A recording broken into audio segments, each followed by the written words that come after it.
بسم الله الرحمن الرحيم. للنبي الكريم وآله وأصحابه الكرام، شكر الله لهم الفاتحة.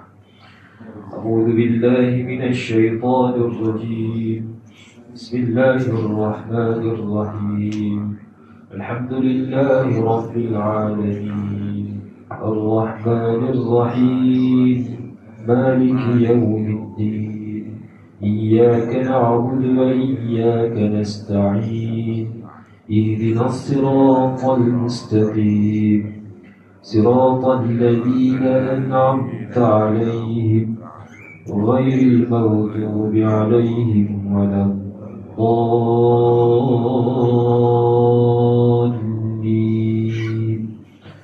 آمين. السلام عليكم ورحمة الله وبركاته. بسم الله الرحمن الرحيم. الحمد لله رب العالمين والصلاة والسلام على أشرف الأنبياء والمرسلين سيدنا ومولانا محمد طه الأمين. رب اشرح لي صدري ويسر لي أمري واحلل عقدة من لساني يفقه قولي. لا حي لا عليم لا قدير لا مريد لا متكلم بالحق إلا الله وأفوض أمري إلى الله. سبحانك لا إله إلا أنت يا ذا الجلال والإكرام. سبحانك لا إله إلا أنت يا ذا الجلال والإكرام. سبحانك لا إله إلا أنت يا ذا الجلال والإكرام. ولا حول ولا قوة إلا بالله العلي العظيم. أما بعد. Alhamdulillah, syukur kepada Allah Subhanahu wa taala atas limpah kurnia dan nikmat yang ketulusan daripada Allah Subhanahu wa taala. Kita diberikan kesempatan dan juga keizinan sebaik-baiknya daripada Allah Subhanahu wa taala dapat kita berkumpul pada pagi ini untuk sama-sama melaksanakan ibadah solat fardu subuh secara berjamaah, dan kita tambahkan lagi keberkatan pagi kita ini dengan duduk sebentar di dalam majlis ilmu. Mudah-mudahan keberadaan kita di rumah Allah Subhanahu wa taala pada pagi ini akan mengundang rahmat, keberkatan, kasih sayang dan juga pemerhatian yang sebaik-baiknya daripada Allah Subhanahu wa taala nanti insya-Allah. Baik.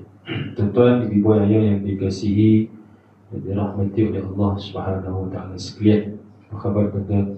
Alhamdulillah.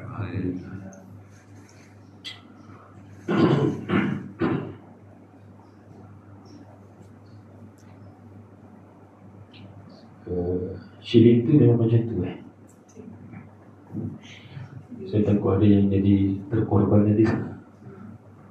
Shilling tu macam runtuh tiba-tiba jauh sikit Shilling atas tu.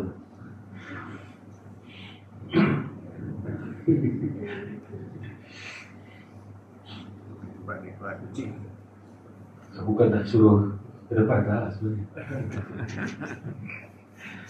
Baik, ibu ayah yang dikasihi dan dirahmati oleh Allah Subhanahu wa taala sekalian, InsyaAllah kita meneruskan lagi pembacaan kitab buku rujukan kita ni tuan-tuan. InsyaAllah dah habis sikit lagi tuan-tuan Untuk pagi ini tuan-tuan kita masih lagi bicarakan tajuk dalam bab yang ke-11 yang berkaitan dengan kubur. Kita menggunakan kitab khilafiyah, perbezaan pandangan kekeliruan ummah khilafiyah dalam masyarakat sering berlaku dan dia takkan habis sebenarnya. Dia takkan habis perbincangan, perdebatan, perbahasan yang berkaitan dengan khilafiyah sampai bila-bila tuan-tuan. Selagi kita tidak berlapang dada dalam isu khilafiyah ni tuan-tuan, selagi itulah kita akan beginilah tuan-tuan, kita akan beginilah. Selagi mana tak boleh nak terima pandangan orang lain, selagi mana tak boleh menerima hujah orang lain, selagi itulah akan berlakunya khilafiyah, perbezaan pandangan pendapat. Cuma tuan-tuan, dalam Islam tak ada masalah untuk berbeza pandangan dan pendapat, terpulang pada masing-masing. Cuma yang ditekankan dalam Islam adalah kita menjaga adabul ikhtilaf, adab dalam kita berbeza pandangan dan pendapat. Masing-masing ada hujah, masing-masing ada pandangan, masing-masing ada dia punya dalil yang dipegang. Kalau kita setuju dengan tahlil malam Jumaat, kita ada dalil yang membolehkan, kita ada dalil yang mengharuskan, kita ada dalil yang kita boleh jadikan sandaran, silakan untuk diamalkan. Namun kalau kita rasa kita ada juga dalil yang mengatakan tak boleh buat tahlil malam Jumaat dengan alasan-alasan yang tertentu, bid'ah dan sebagainya, itu pun terpulang kepada kita. Cuma jangan sampai tahap kita mengharamkan. Sebab apa? Sebab dalil yang membolehkan ada. Okey? Kalau nak kata bid'ah, terpulang. Sebab bid'ah ni bukan hukum. Bid'ah bukan hukum. Hukum dalam Islam ada 5 je. Halal, haram, makruh, harus, sunat. Bid'ah ada tak bid'ah? Bid'ah tak ada. Jadi terpulang pada kita nak mengamalkan ataupun nak meninggalkan. Cuma berlapang dada. Yang buat, kita jangan salahkan yang buat, mentang-mentang kita tak buat. Yang tak buat, jangan kita yang buat, jangan salahkan yang tak buat. Pulanglah nak balik malam Jumaat, tak nak baca Yasin ke surau, silakan, tak ada masalah. Yang nak buat pun silakan. Duduklah kat rumah tengok TV pun boleh, tak ada masalah. Cuma pertimbangan akal kita lah tuan-tuan, pertimbangan iman kita daripada malam Jumaat. Elok duduk di surau baca Yasin, tahlil, baca Quran dan doa, berbanding dengan kita duduk di rumah tengok Netflix. Mana yang lebih berpahala tuan-tuan? Semalam tazkirah Jumaat tuan-tuan ada 3 nasihat Jibril alaihi salam kepada baginda Nabi Muhammad sallallahu alaihi wasallam. Ingat tak tuan-tuan? Apa dia yang pertama? Tazkirah Jumaat tu sempat tazkirah Jumaat. Ish ma syi'ta fa innaka mayyitun. Hiduplah semahu-mahu kita. Jibril pesan, dan Jibril pesan tu bukan pesan pada Nabi saja sebenarnya. Tapi sebenarnya nak pesan kepada kita sebagai umat Nabi Muhammad sallallahu alaihi wasallam. Nabi Muhammad tak perlu tuan-tuan untuk diberikan nasihat, sebab Nabi adalah yang termulia. Nabi adalah makhluk yang paling disayangi oleh Allah Subhanahu wa ta'ala, kekasih Allah Subhanahu wa ta'ala. Tapi Jibril bagi nasihat kepada Nabi Muhammad sallallahu alaihi wasallam, tujuannya untuk peringatan kepada kita ni selaku umat Nabi Muhammad sallallahu alaihi wasallam. Jibril kata apa? Ish ma syi'ta fa innaka mayyitun. Hiduplah semahu-mahu kita. Sukalah kau nak macam mana pun, Allah Ta'ala bagi nyawa, bagi kehidupan, terpulang kepada kita. Cuma kena ingat, satu masa nanti kamu akan pergi, kamu akan meninggalkan dunia ini, kamu akan mati. Dan dalam masa yang sama, matinya kamu ini bukan mati begitu sahaja, tetapi kematian kamu ini adalah permulaan kepada perhitungan.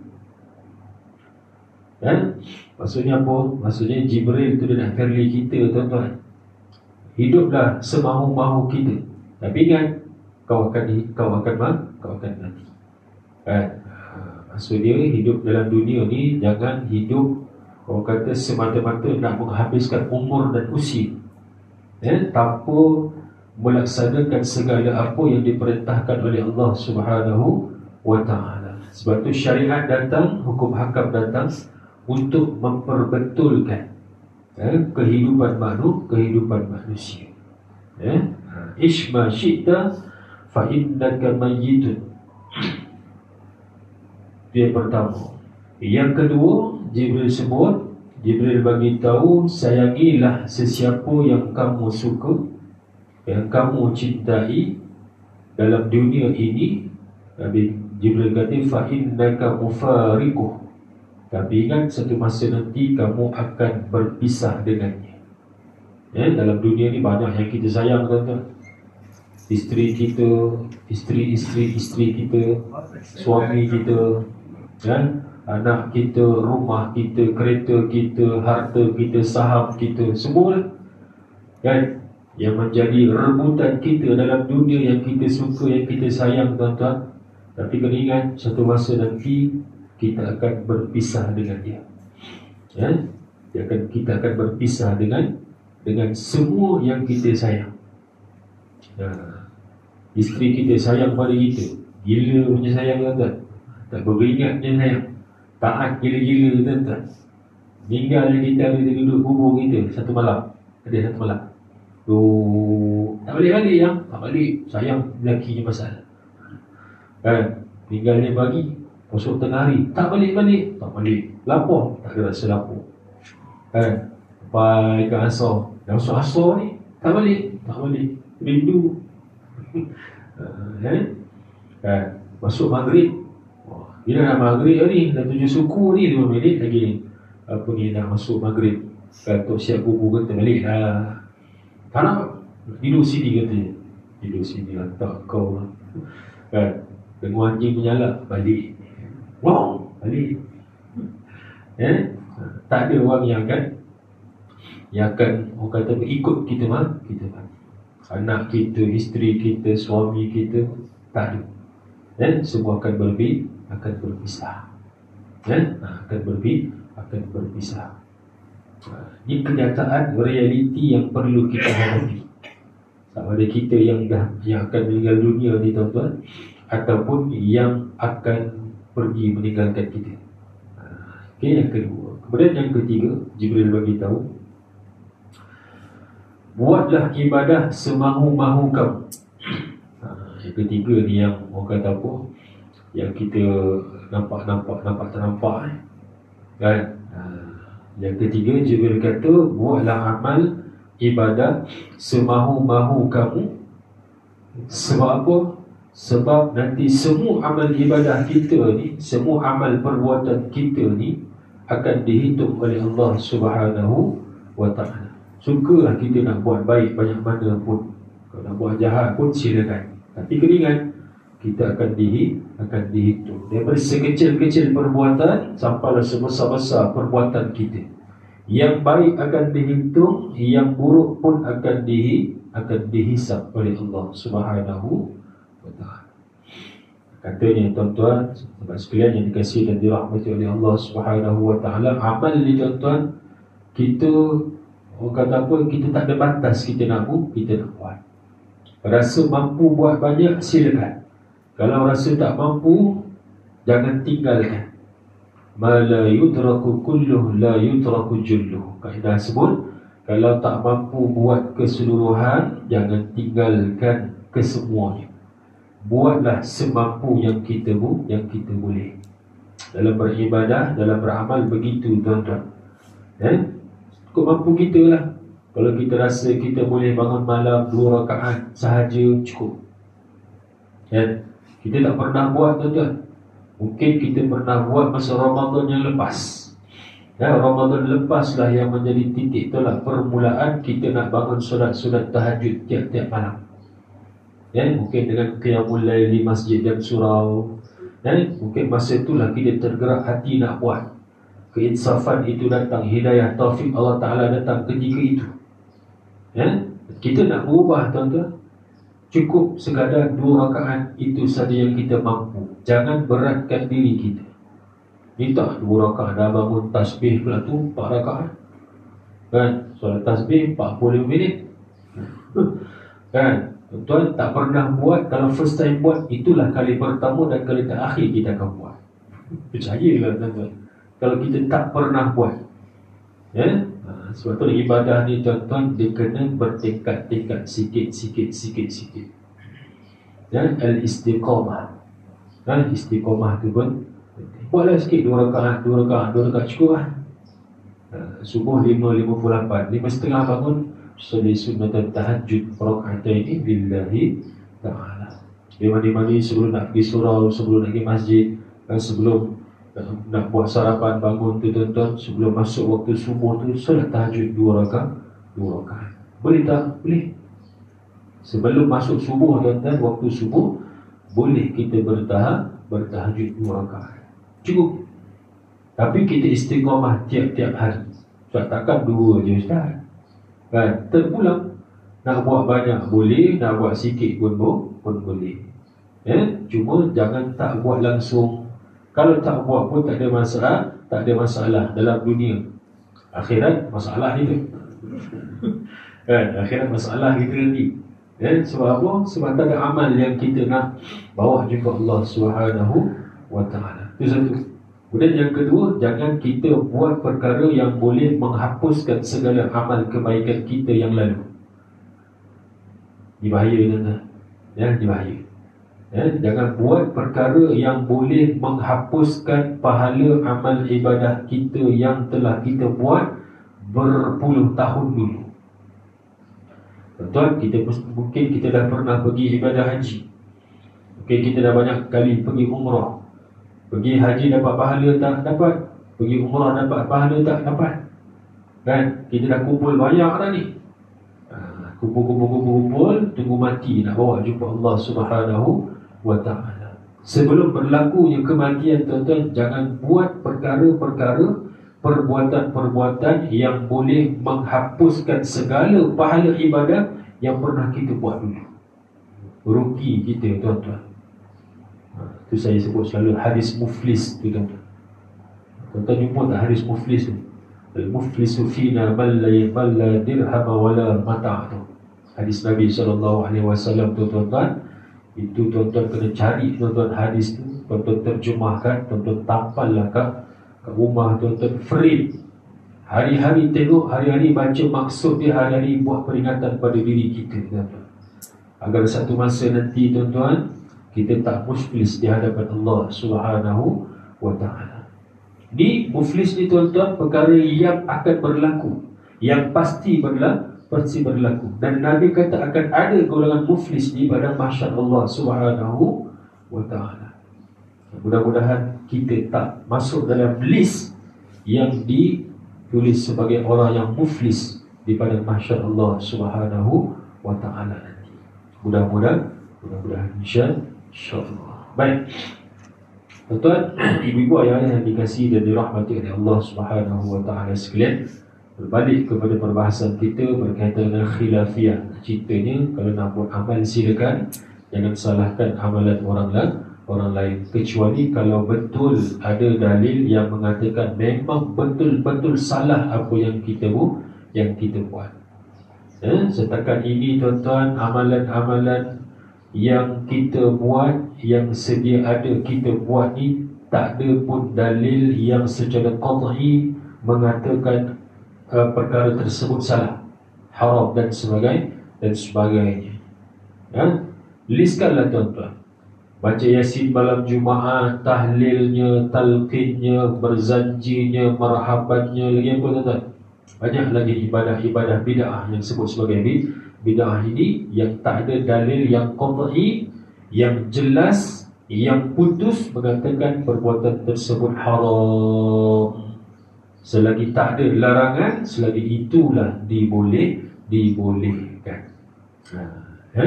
Ciptalah apa sahaja tuan-tuan, tak menjadi masalah. Contoh tuan-tuan, Kalau kuliah kan, kuliah macam ni, benda yang baik. Tapi kita nak tukar kuliah kita ni tuan-tuan, dia punya formatnya kita nak tukar. Kan, daripada ceramah gini, daripada kuliah macam ni kan, dengar tak dengar kan, tukar kepada kuis contoh.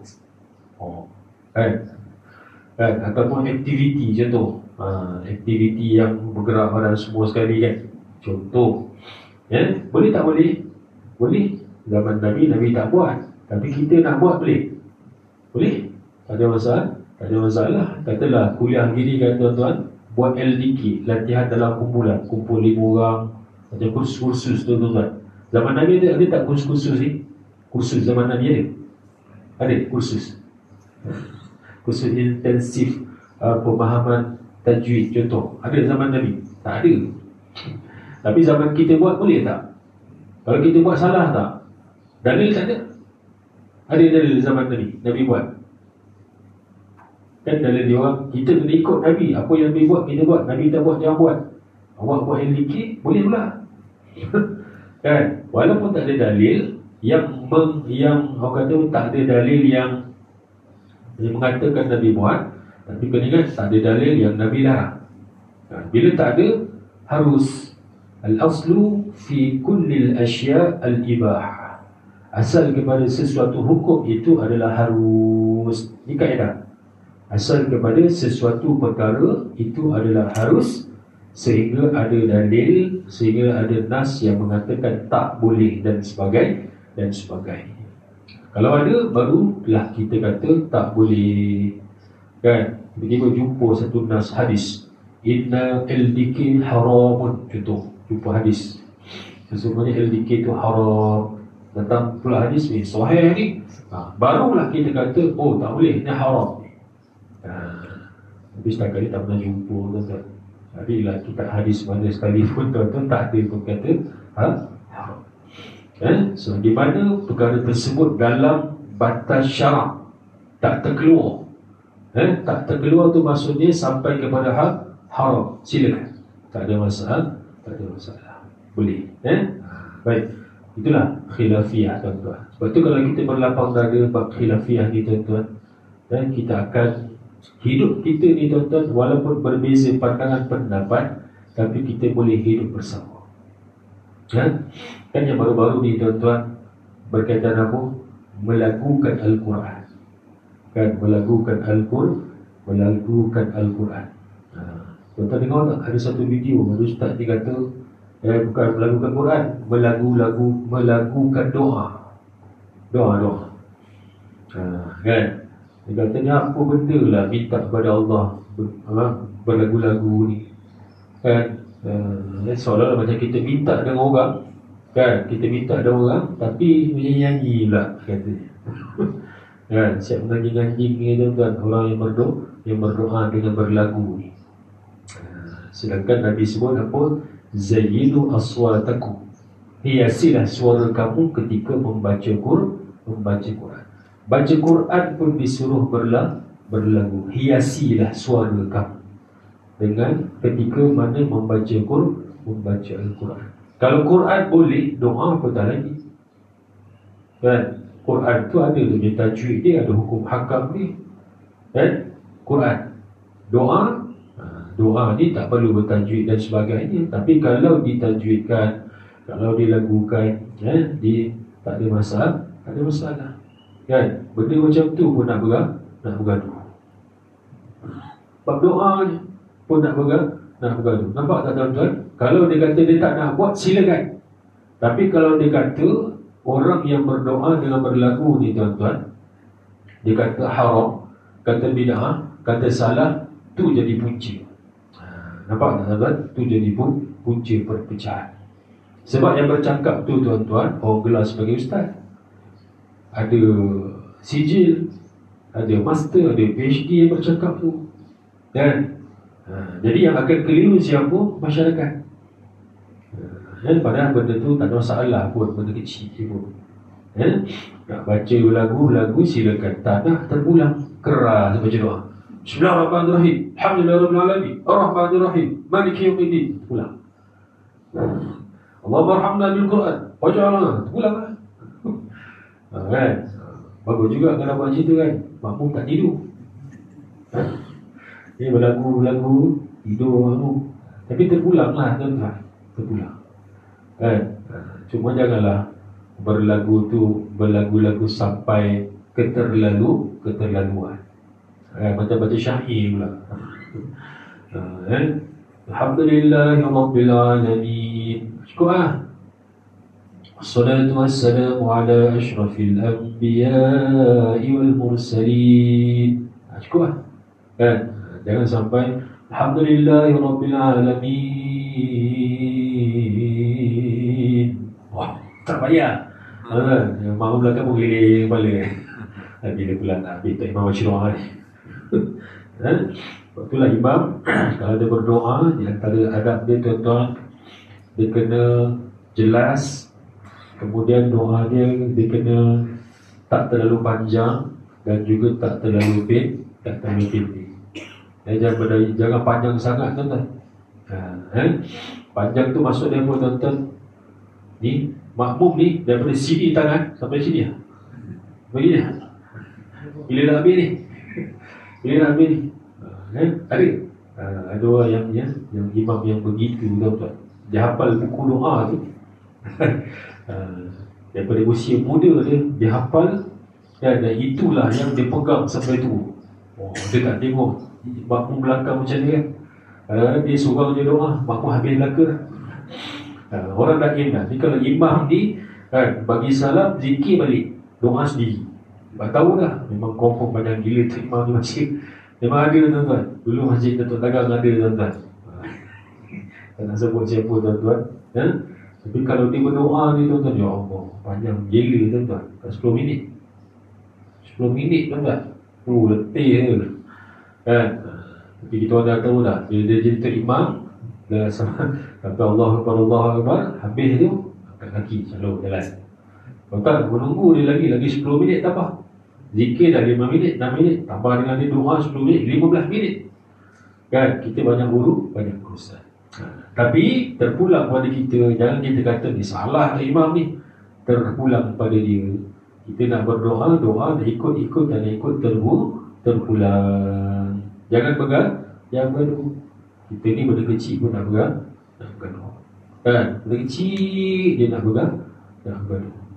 Tapi itulah orang kita tuan-tuan, benda kecil pun nak pegang doa. Ada orang kata apa? Benda boleh gaduh, buat apa nak bincang? Benda boleh gaduh, buat apa nak bincang? Maksudnya benda boleh bincang, buat apa nak bergaduh? Sepatutnya gitu. Tak, ni benda boleh gaduh, buat apa nak bincang? Kan? Kita mula-mula pentingnya benda orang ni cakap.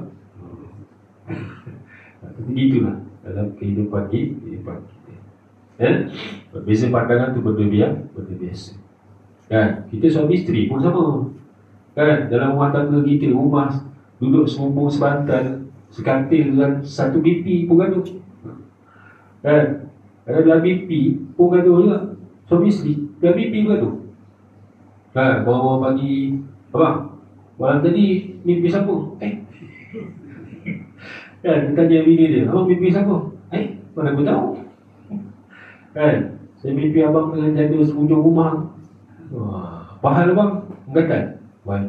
Bila masa pula pun boleh bergaduh. Laki tak ada apa, tak ada punca jadi punca pula. Lah masa muka 3 hari.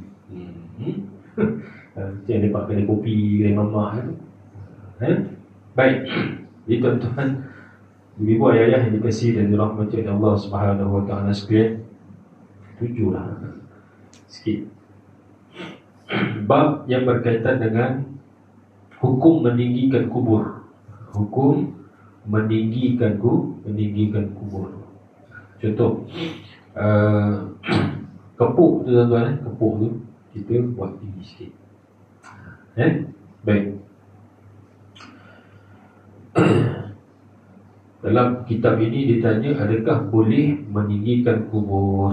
Adakah boleh meninggikan kubur? Maksudnya berkepuk tu lah. Kepuk-kepuk yang kita buat tu, hukumnya disunatkan. Disunatkan. Ya. Kalau Wahabi tuan-tuan, dia kata haram terus. Bid'ah, haram. Sebab itulah di perkuburan Baqi' tuan-tuan, ada kepuk lah. Baqi', ada kepuk? Tak ada. Itu cuma ada batu nisan je. Ya, batu nisan pun ada satu, ada dua. Ada pendapat batu nisan tu ada satu je bagian kepala. Tapi kita biasa dua. Betul? Kepala dengan kaki. Baik. Jadi buat kepuk tu tuan-tuan, meninggikan kubur sedikit. Okey, hukumnya sunat. daripada Sayyidina Jabir bin Abdullah. Hadis riwayat Ibnu Hibban dalam sahih dia dan Imam Al-Baihaqi. Ini hadis sahih. An-Nabi sallallahu alaihi wasallam ulhida wa nusiba alaihi al-labinu nasaban wa rufi'a qabruhu min al-ardi nahwan min shibrin. Okey. Sesungguhnya Nabi sallallahu alaihi wasallam dimakamkan dalam liang lahat dan diletakkan batu di atasnya dan ditinggikan kubur baginda daripada permukaan tanah setinggi 1 jengkal. 1 jengkal yang mana tuan-tuan? Ni 1 jengkal dia tuan-tuan daripada permukaan tanah. Kalau kita kepuk kita 1 jengkal tak? 1 jengkal kan? Kalau lebih pun tak adalah sampai 4 meter. Tak ada kan? Dia bukan tinggi-tinggi surau ni tak ada. Kalau sejengkal lebih sikit, okey tu, tak ada masalah. Kalau kepuk kita ni, okey je tuan-tuan, tak ada masalah. Dia tak mengganggu pun kiri dan kanan. Cumanya tuan-tuan, kadang-kadang ialah kita faham, kadang-kadang keluarga dia nak buat sendiri dan sebagainya. Cuma bila tak faham hukum ni tuan-tuan, aku takut dia kepuknya tu mengambil member sebelah punya bahagian. Kan? Separuh kubur masuk kubur member sebelah. Itu yang tak boleh. Sebab kena ingat, tu tanah tu bukan tanah kita. Itu adalah tanah wakaf. Bila wakaf ni kongsi bersama. Kan? Jadi perlu meraihkan hak orang lain di situ. Kan? Kalau Ustaz dah mati, Ustaz bukan tahu apa pun, tak gaduh dah mati dia Ustaz. Memanglah tuan-tuan kan? Tapi kita yang dalam dunia ni masih ada lagi, yang menguruskan ni masih ada lagi kan? Tengok ni kubur siapa pula, ni kubur 2-in-1 kan? Kepala ada 2, tapi kepuk ada 1,5. Dia siapa punya sebenarnya ni? Kan? Jadi tak cantik lah gitu tuan-tuan. Kalau sejengkal lebih sikit kan, kemudian kepuk tu kawasan dia yang memadai cukup kan. Jadi jangan berlebih-lebihan. Baik. Diletakkan batu di atas batu nisan dan ditinggikan kubur baginda dari permukaan tanah setinggi 1 jengkal. Daripada Abu Bakar bin Ayyash an Sufyan at-Tammar annahu haddathu annahu ra'a qabran Nabi sallallahu alaihi wasallam musannaman. Daripada Sufyan at-Tammari, hadis riwayat Imam Bukhari, disebut sesungguhnya dia menceritakan kepada Abu Bakar, Sayyidina Abu Bakar, bahawa dia melihat makam Nabi sallallahu alaihi wasallam dalam bentuk ditinggikan tanah sedikit. Pada dah dikuburkan tuan-tuan, dia naik sikit tanah tu. Okey, jadi kita buat lah. Maknanya kalau kita buat ni kira dah sunnah lah tuan-tuan. Kita buat apa yang kita buat ni dah mengikut apa yang disunnahkan oleh baginda Rasulullah sallallahu alaihi wasallam dan juga para sahabat. Ya. Baik. Kalau di Timur Tengah tuan-tuan, Timur Tengah di Mesir khususnya tuan-tuan, dia kubur dia tak macam kubur kita. Kubur dia tak macam kubur kita. Dan kita kalau first time datang, kita pun tak nampak tu bubur. Sebab apa tuan-tuan? Dia macam rumah. Dia kubur family. Kubur family. Sana macam mana tuan-tuan? Di Mesir tuan-tuan, kubur di sana dia macam ada satu, nak kata rumah pun bukan rumah lah, ruangan macam ni lah tuan-tuan. Besar ni pun, ruangan besar ni. Kemudian dia adalah, dia punya bumbung semua sekali. Tapi sana tak ada bumbung lah tuan-tuan. Hujan tak ada. Masih hujan tak ada tuan-tuan. Hujan sekali setahun, 5 minit. Di Mesir tuan-tuan, perubahan daripada musim luruh ke musim hujan. Kata tuan, musim dingin kepada musim hujan. Musim sejuk, hujannya 5 minit. 5 minit je hujannya. Tapi 5 minit telah huru-hara tuan-tuan. Sebab tak pernah hujan. Payung pun tak laku jual sana. Hujan tak ada. 5 minit. Tapi sana longkang pun saya tak pernah nampak longkang. Ada longkang, air tak ada. Hujan tak ada. Dia longkang kumbahan terus ke bawah tu je. Longkang tak nampak tuan-tuan. Hujan tak ni. Jadi kat sana dia beginilah tuan-tuan, suara je atas, tapi belah bawah tu dia ada ruang belah dalam. Belah dalam. Jadi bila berlaku kematian tuan-tuan, atas ni adalah yang menjaga ni. Mungkin kalau keluarga yang duduk di sini dan beranak pinak di situ. Astro ada. Tapi saya tak pakai astro, dia pakai satellite. Bapak besar satellite tu atas tu, atau kubur bawah. Atas dia tempat rumah biasa, macam bilik sewa kan. Adalah dia punya kursi, meja, katil semua ada, tempat masak semua ada. Kan? Bila berlaku kematian, dia ada macam satu lubang tuan-tuan ni, satu lubang ada tangga ke bawah. Bila ke bawah tuan-tuan, ada satu tempat dia macam dibuat daripada batu tuan-tuan, macam tray mayat tu kan. Dia macam satu tempat buat katil. Bila berlaku kematian tuan-tuan, jenazah akan diletakkan di atas tu. Letak, kemudian habis naik ke atas, tutup. Dah. Dia tak ada nak timbul tanah macam kita ni, tak ada. Tak ada tuan-tuan. Kan? Betul, bila ada kematian lagi tuan-tuan, jenazah yang ada ni katalah setahun lepas tu, 2 tahun lepas tu tuan-tuan, ada kematian daripada kalangan keluarga dia. Apa dia buat? Ni yang atas tempat pembaringan tu, katil yang ada tu kan tinggal berulang kan. So dia tolak ke tepi, tolak ke belakang. Tolak ke belakang, letak mayat yang baru. Itu di sana tuan-tuan. Sebab itulah ada keajaiban pernah berlaku dulu tuan-tuan. Dia kubur pelajar kita, perempuan. Dia meninggal, dia seorang hafizah tuan-tuan. Dia meninggal di sana, kemudian dikuburkan di sana. 3 tahun selepas kematian dia, ada seorang pelajar lagi yang meninggal. Kan? Bila dibuka kubur tuan-tuan, kubur jenazah hafizah ni tadi tuan-tuan, dia masih seperti baru meninggal. 3 tahun dah. Jadi akan letak jenazah yang baru. Dia bersih tuan-tuan.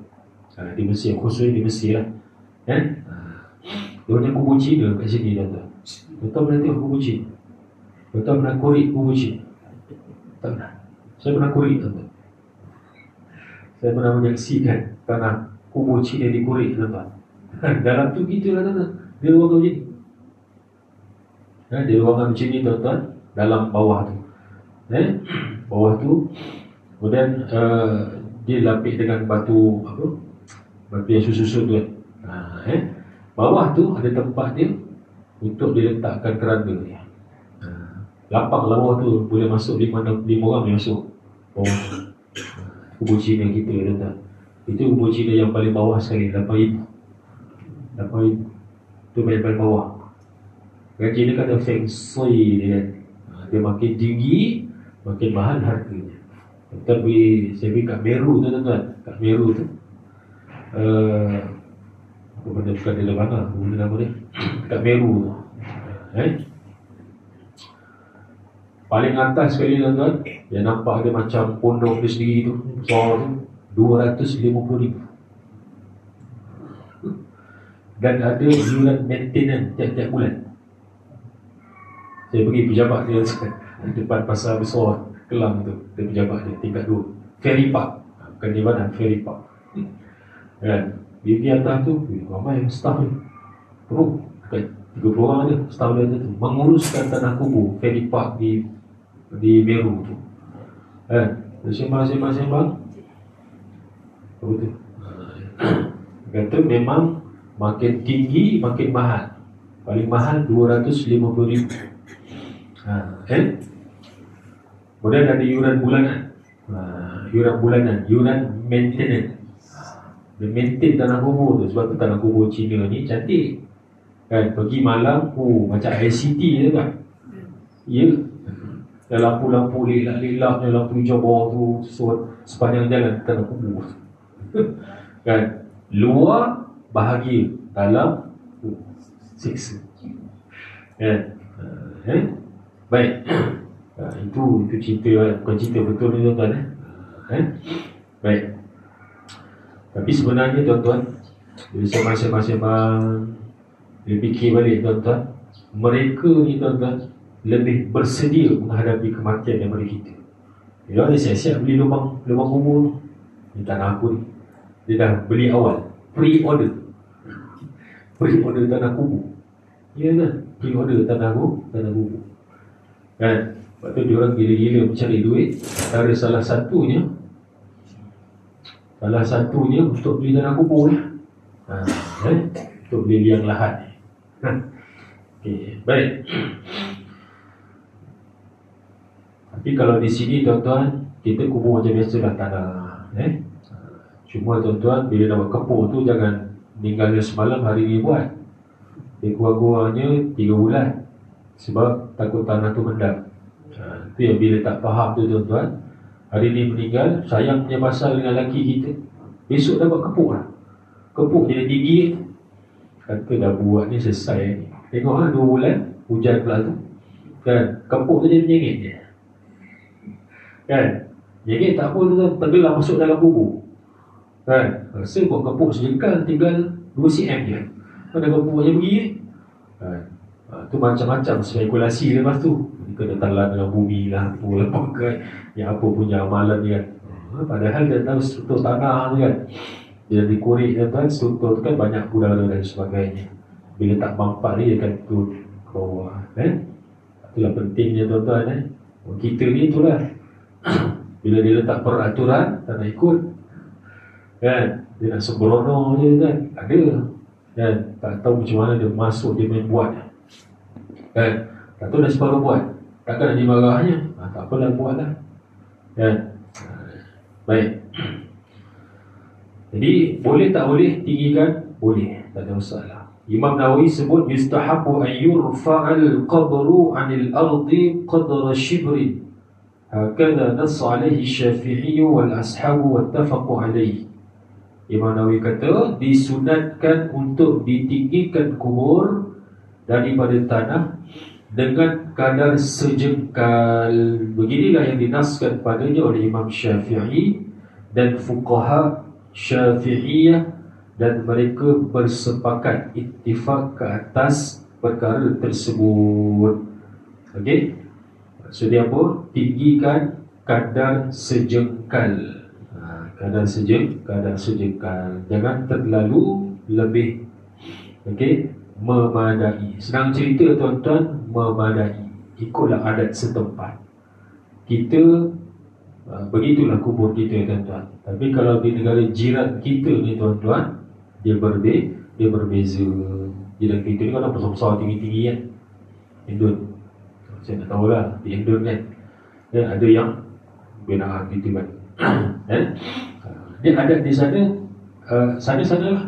Kita jangan bawa adat sana, bawa sini kan. Walaupun suami kita Indon, isteri kita Indon, nak meraihkan yang sana punya adat, bawa ke sini, tak payah. Kita raihkan adat setempat. Kalau kepuk sejengkal je lah kan. Jangan kepuk 18 meter dibawa ke sini, bawa ke sini, tak payah tuan-tuan. Dia kena meraih kan. Kalau kubur asli, tuan-tuan pernah tengok kubur asli yang bukan Islam. Kubur asli yang bukan Islam macam kita lah, macam kubur kita juga sebenarnya. Saya tengok masuk macam macam kubur gitu. Dia bila tanya, bukan, di kubur orang asli bukan Islam. Kubur asli tuan-tuan, di kubur macam kita. Tapi di belakang kepala kubur tu ada pondok kecil. Dia buat pondok kecil. Sebab apa? Dia kata untuk apa? Untuk nanti dia lepak-lepak kat belakang. Orang asli memang cerita tuan-tuan, kalau dibagi sebiji rumah batu sebiji tuan-tuan, takkan buat pondok belakang rumah. Gila. Apa ni, Bukit Bandaraya tuan. Bukit Bandaraya orang asli tahu kan. Bukit Bandaraya Shah Alam. Bukit Bandaraya tu ada orang asli. Rasau Hulu, Rasau Hilir tuan-tuan. Sunat tuan-tuan masuk ke orang asli. Saya dulu hampir, tak semua tuan-tuan, tapi satu Selangor ni insya-Allah lah, masuklah apa ni kampung-kampung asli tuan-tuan, ikut budaya dia, dakwah di sana dan sebagainya. Tapi kubur dia memang gitu kan. Ada kubur macam kita kubur kita sebiji tuan-tuan. Cuma nak beza dengan yang Islam bukan Islam ni, dia ada pondok di belakang. Dia buat pondok kecil di belakang kubur ni. Setiap rumah, setiap kubur ada satu rumah. Dia tanya kenapa? Buat lepak-lepak belakang tu nanti. Dia bukan kawan sebelah. Dia boleh bawa cerita. Yelah. Baik. Cuma kalau kubur dia di perkampungan asli ni tuan-tuan, dia lalang rumput dia akan naik tinggi. Dia tak macam kubur kita. Kubur kita kan boleh dipotong rumput dia ni. Tapi masyarakat asli dia kata tak boleh. Haram katanya. Haram untuk cabut rumput-rumput di tanah perkuburan. Sebab tu kubur dia tinggi punya rumput ni. Wallahu ta'ala a'lam bissawab. Ada soalan tuan-tuan? Bulan depan kita akan masuk bab talqin. Talqin ni pun isu yang hangat juga ni. Sampai sekarang ada orang mengharamkan talqin. Baik, ada soalan? Tak ada? Sini. Ya. Kubur dengan makam. Baik. Dia kubur dengan makam ni sebenarnya dia lebih kepada pengistilahan. Istilah je sebenarnya. Makam tu maksudnya macam maqam Ibrahim. Kan makam Nabi Ibrahim kan? Makam Nabi Ibrahim tu, jasad Nabi Ibrahim ada di situ ke? Tak ada kan? Makam ni maksudnya kalau makam Nabi Ibrahim tu, dia tempat berdiri Nabi Ibrahim ketika meletakkan batu asas Kaabah tu. Kan dia tapak kaki Nabi Ibrahim kan? Maqam ni dari perkataan qama yaqumu tu, qama qiyamul lail, sama lah tu. Dia daripada perkataan yang satu dia terbit perkataan-perkataan lain. Qama, maqam, dia jadi isim. Kalau dalam bahasa Arab tuan-tuan, isim makan. Bukan makan tu, kata nama yang menunjukkan tempat. Dia ada kata nama yang menunjukkan masa. Contoh majlis. Atau majlis tu daripada perkataan jalasa. Jalasa tu maksudnya duduk. Majlis tempat duduk. Tempat kita duduk. Sebab tu dalam majlis kita duduk tak? Ada dalam majlis diri. Semua diri. Itu bukan majlis. Kan? Ini bahasa Arab tuan-tuan. Seronok bahasa Arab kalau belajar. Kalau maqam, dia lebih kepada istilah digunakan yang sebenar-benarnya untuk merujuk kepada tempat berdiri. Maqam Ibrahim. Maqam Ibrahim tu tempat Nabi Ibrahim berdiri. Cuma bila bawa balik ke negara kita ni, ke Malaysia ni, ke Asia Tenggara ni tuan-tuan, perkataan itu digunakan untuk apa tuan-tuan? Untuk tempat persemadian biasanya orang-orang kenamaan. Makam makam diraja Sultan Sulaiman tu kan. Itu bukan tempat berdiri, memang ada mayat dalam tu. Betul tu ada.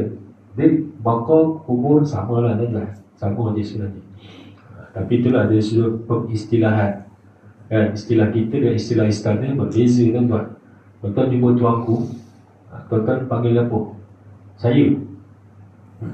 Tuanku okey je. Ni ADC istana sebelah tu, Kulampang pun tahu. ADC istana dia kata better. Better. Dia tak guna saya. Dia guna better. Jadi Maisuri. Maisuri okey kan? Saya kenal dulu. Mula-mula better tuanku lalat, saya awak very okey dia lebih kepada pengistilahan. Tapi sama je, makam ke kubur ke sama. Kalau di negara Arab dia tak sebut, dia kadang-kadang sebut makam untuk kubur, kadang-kadang dia sebut darih, dad, ra, ya, kha, darih, darih, ha. Darih tu maksudnya kubur, sama lah.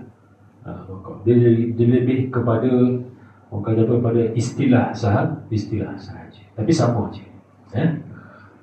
Baik. Wallahu ta'ala a'lam bis-shawab. Maaf tuan-tuan, saya kata salah bicara yang baik datang dari Allah Subhanahu wa taala, kurang kelemahan saya sendiri. Mudah-mudahan ada manfaat teman kita pada hari ini dan seterusnya insya-Allah. Bismillahirrahmanirrahim. Allahumma arhamna bil Qur'anil Karim waj'alhu lana imaman wa nuran wa hudan wa rahmah innaka antas samiul alim. Allahumma 'allimna ma jahilna wa dhakkirna ma nasina. Allahumma anta rabbuna farzuqna al-istiqamah. ربنا هب لنا حكما وألحقنا بالصالحين. سبحانك الله وبحمده سبحانك الله وبحمدك أشهد أن لا إله إلا أنت أستغفرك وأتوب إليك. بسم الله الرحمن الرحيم. والعصر إن الإنسان لفي خسر إلا الذين آمنوا وعملوا الصالحات وتواصوا بالحق وتواصوا بالصبر. صدق الله العظيم. بالله التوفيق. السلام عليكم.